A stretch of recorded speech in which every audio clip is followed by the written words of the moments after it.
Hello and welcome into this week's edition of Apologetic 105. This week's edition is a little bit of a loose term as I haven't recorded this year on this show yet.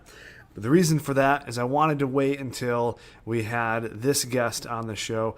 So this guest in particular is someone that myself and Rob Johnstone, who's also in the room, hey guys, has learned a lot about and a lot from. He does a lot in missions. He does a lot with respect to building, growing, and shepherding youth in the community. And he has a pretty great ministry and system in place that I could easily see be dragged and dropped across the country into many different programs.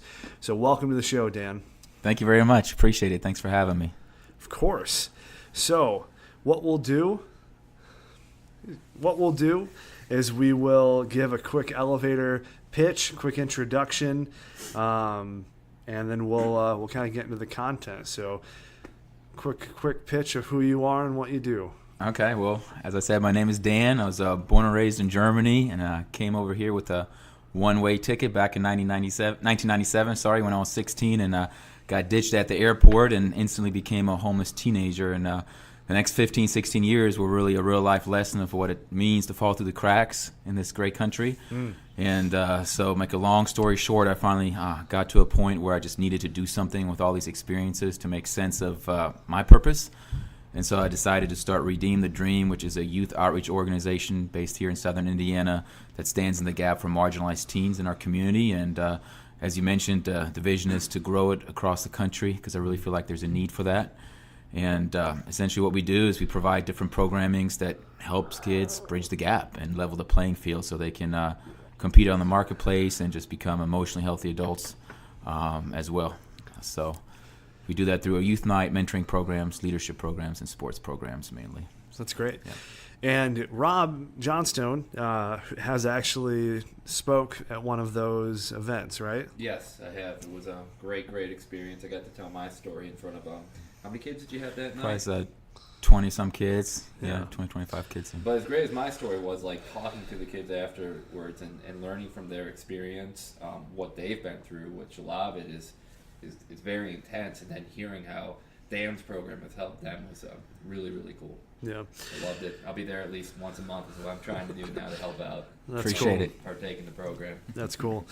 Yeah, there's a lot of facets rather to what you do, Dan. You kind of wear a lot of hats and seemingly manage them quite well.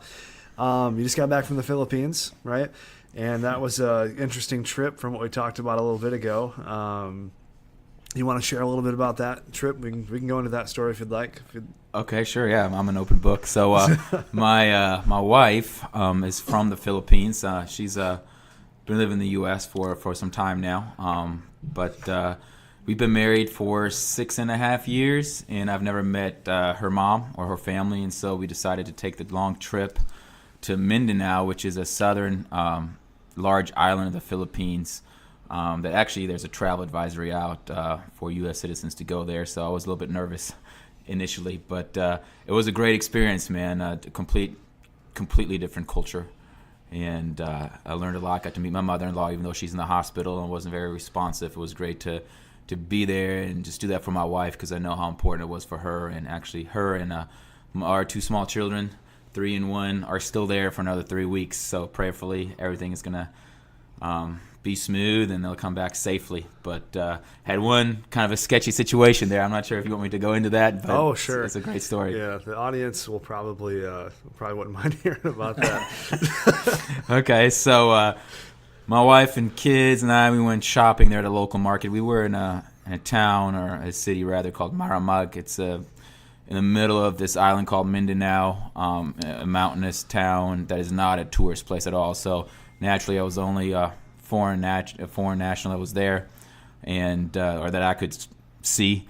And we were shopping for fruit and vegetables at a local kind of a farmer's market situation. Tons of people there. And I was holding my 1-year-old daughter, and my 3-year-old son was standing next to me when my wife all of a sudden looked at me and frightened and said, "There's a man with a gun behind you." And I was, I was like, how do you respond to that, you know? Right. And, man, I was sickened, you know, because I could hear this guy kind of yelling and screaming behind me, and I thought, kind of sounds like someone's yelling at me. I didn't really want to turn around, but when she told me that, I was like, oh gosh, someone is yelling at me. And I just looked over my shoulder and saw this guy's arm or hand, and he's holding a handgun.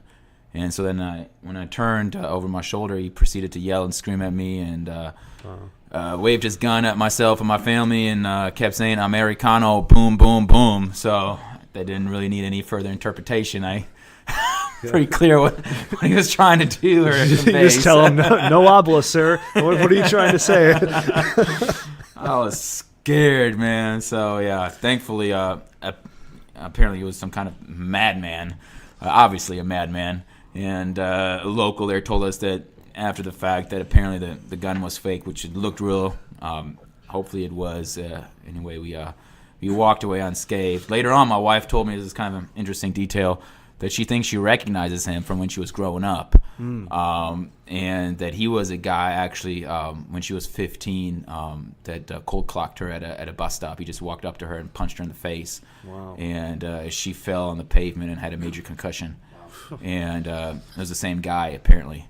That's crazy. And so I just learned that after the fact, too. But, yeah, it's a different world. So she has a journey of her own, quite interesting. But that was the craziest experience I had over there. That's insane. We were talking about that earlier. So I've heard this story, I think, twice now, and this is the third time. And every time I hear it, it's like, it's because we live in America, right? So that type of thing normally doesn't go unreported, and it's usually a pretty big deal, right? So when I'm hearing it, I'm like, all right, did the police step in? No. Was there someone there that, had open carry that was like, step in and help you? There was nothing. It's just kind of like everyone has their own set of rules. And, Rob, you were telling me earlier that someone who was saying that the person who was the president of that country was basically like, hey, if you see anyone selling dope, shoot him in the face. Yeah. So this is the type of country that you're in, and your wife is still there, right, for another 3 weeks. Yeah. There's actually signs in places that says, drug abuse, death penalty. That's insane. I spent some time over there. Duterte when I is was his in the military too, and even when I was secured on a base the entire time, we were on a military installation. It worked so differently that it was still dangerous to be around on base by yourself, which is something that would never happen on a military, like American military installation. Like, they're 100% secure, but no, there were just people coming and going as they pleased, and it was very, very interesting country. That being said, beautiful, great food. People who are great there are amazing. So yeah, that made me nervous. Obviously, I didn't go with a missions team where you had some kind of organized help. It was me, and obviously I traveled back by myself, even without my wife. That that looks like a local, at least, which makes it a little bit safer if you're with a local. So it was an experience. That's a crazy story, man. I'm obviously glad everything worked out, and definitely praying that your wife doesn't have any similar encounters and makes it back safely with your kids. Yeah, agreed. All right, so let's get into this Redeem the Dream, kind of the origin story. So as I look at the program, like, one thing that I'm going to encourage all the listeners to do, and I'll have this in the show notes as well, so you guys can go and check this out. Just click on the picture for the whatever podcast catcher you're listening on. Check this link out. You produced a video that gave, I thought, a very good synopsis of what it is Redeem the Dream does in the mission. I know we talked about this briefly in kind of the elevator pitch, but give me just a few things that you hope to accomplish or that you're seeing being accomplished with the program as it stands right now. In terms of the way we measure successes? Yeah, just kind of what the Redeem the Dream program is all about, and then what you look for in a successful implementation. Okay. Yeah. We're learning as we're going in a lot of different ways, but now we're into about 5 years. And so we've come a long ways. And one thing that we really want to provide is a safe place for teenagers to come and gather and be encouraged, and just that's consistent. So we're always open. Every week we have youth night, whether it's a holiday, whether it's in the summer, it doesn't matter. We're there. and so that's a consistent place for them.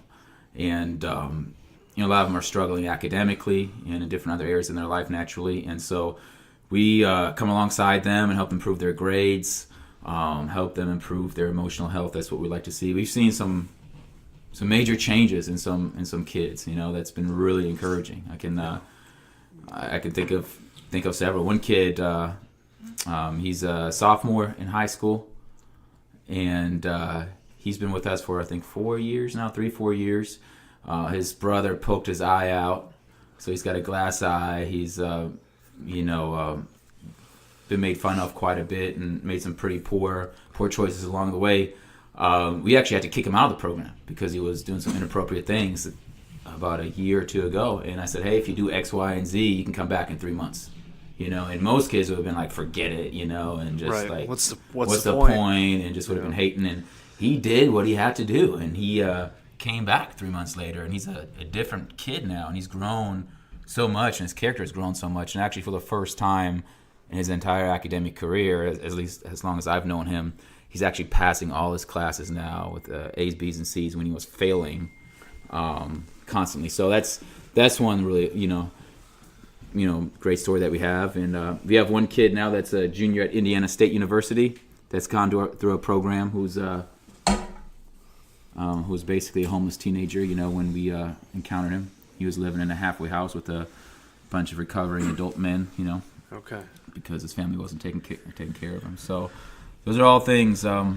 We just look for creative ways to bridge the gap to help these kids because it's so easy to fall through the cracks. Last week, or a couple weeks ago it was, before you left for the Philippines too, like one of the stories you told me that I thought was really impressive was the kid who came and did Heroes Night is now a police officer, and you said that he had a pretty crazy backstory himself. Oh yeah. Right? What about him?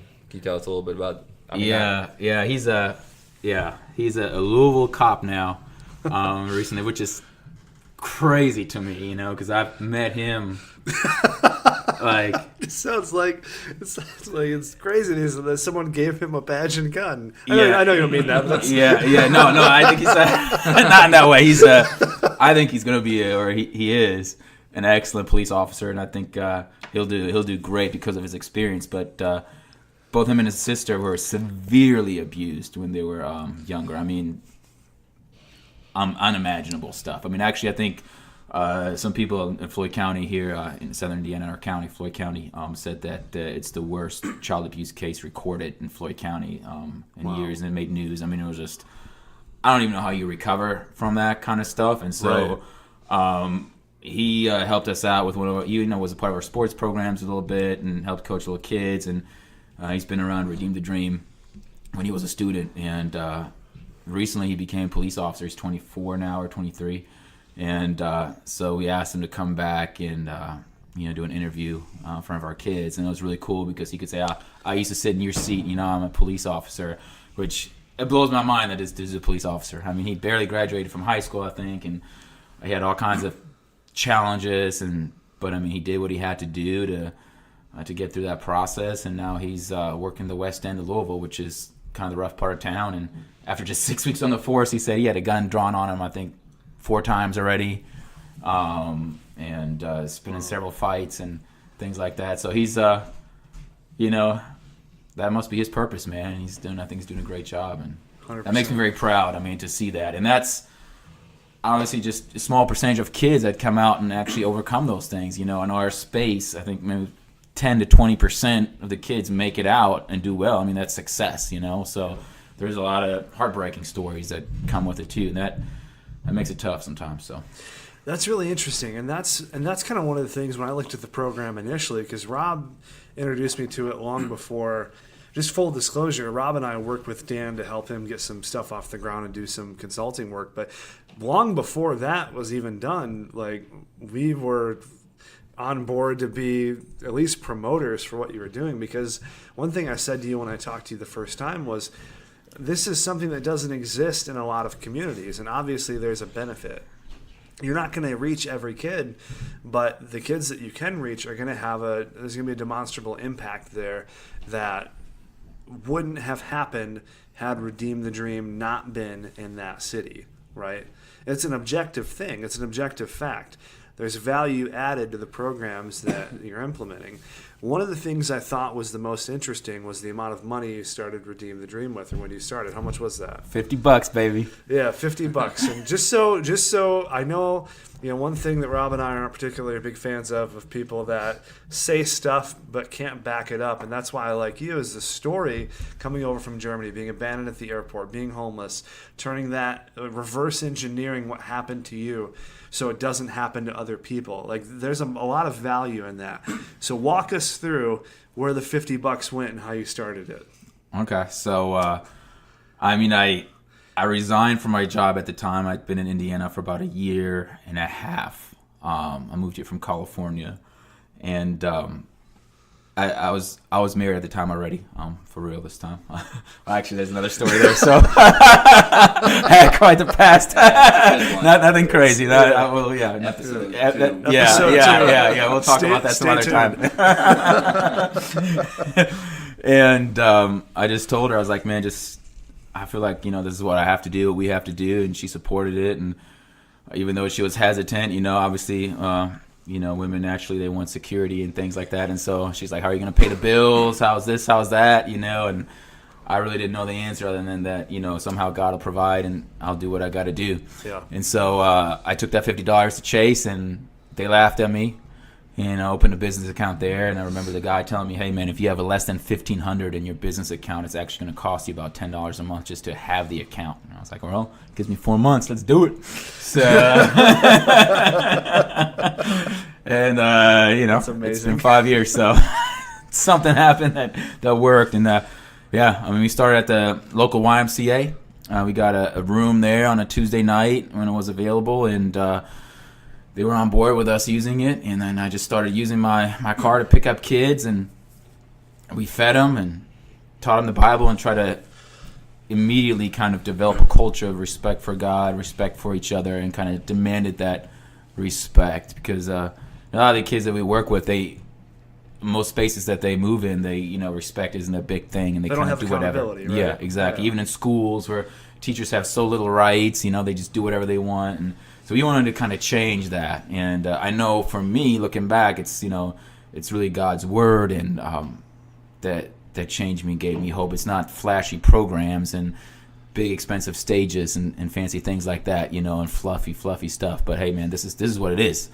And so I wanted to kind of, like you said, reverse engineer would help me and give back. And so that's how it just kind of went from there. And then one of the things that you mentioned earlier, we started right away that ended up being amazing is our Hero Night program, which is, Rob interviewed on a night like that. And I started asking people from around the country to just come on their own dime. I couldn't pay them. I couldn't put them in a hotel. I just say, hey, I know you can afford it. Get back. Yeah.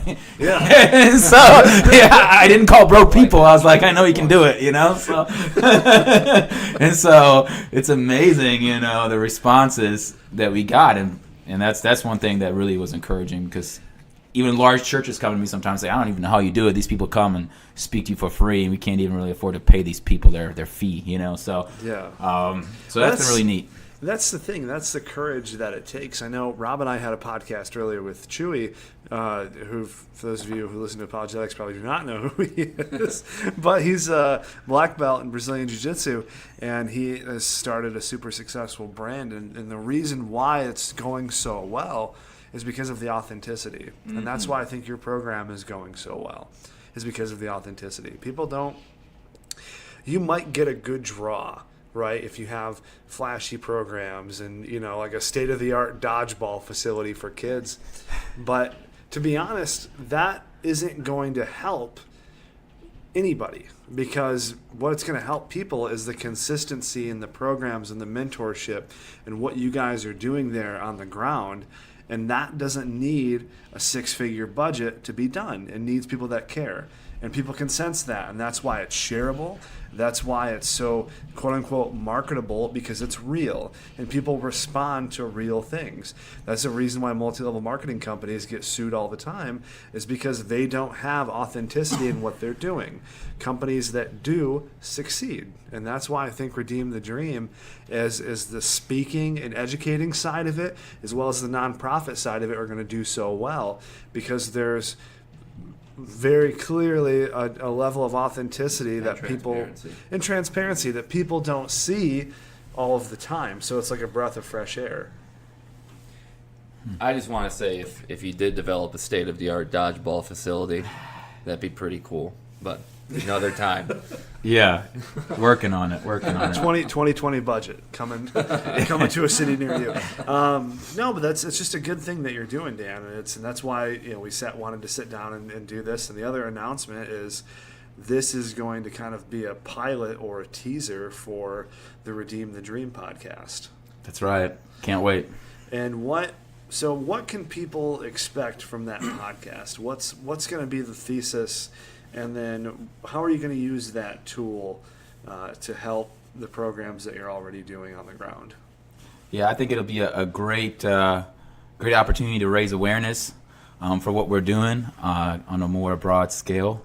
And I'd love to have a lot of guests on that we already interviewed as heroes, on our hero night. So I think there's a long list of people that I can draw from that I know would be more than willing to jump on a podcast, because we've never recorded any of those things. I think, man, we had so much awesome content that we never really recorded other than pictures, but right. But no audio. And so I was like, man, we can spread awareness to what we're doing and share some of the stories. I think you never know who's going to listen and who's going to be impacted by it.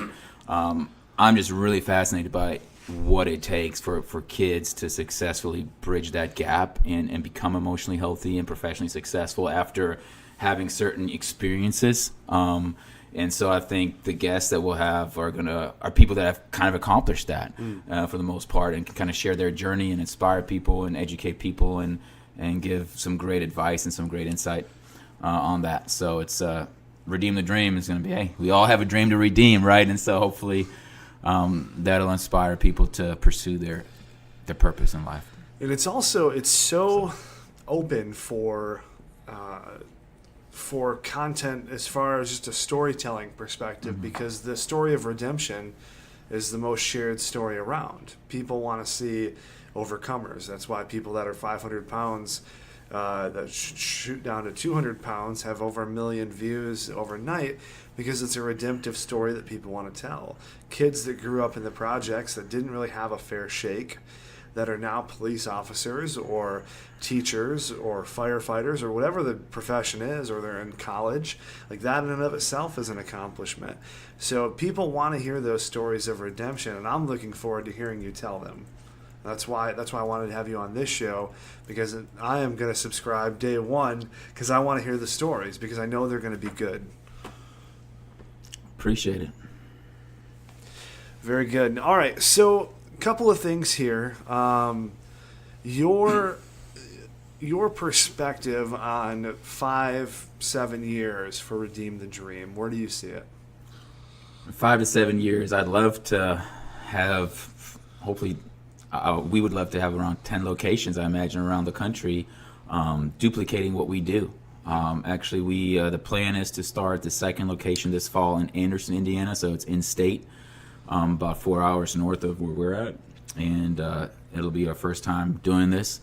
And once we kind of get our heads wrapped around what it takes and how that whole thing is going to work in terms of second location, then the plan is to go out of state in 2020 with a location, possibly Baltimore, maybe somewhere else. But you can make an easy plane, just come to Louisville, right across the river. I know, right? It's just yeah. I mean, we already have people reaching out to us about wanting to lead another Redeem the Dream. And so there's people in Baltimore right now that say we want to do it. There's people in Anderson right now saying we want to do it.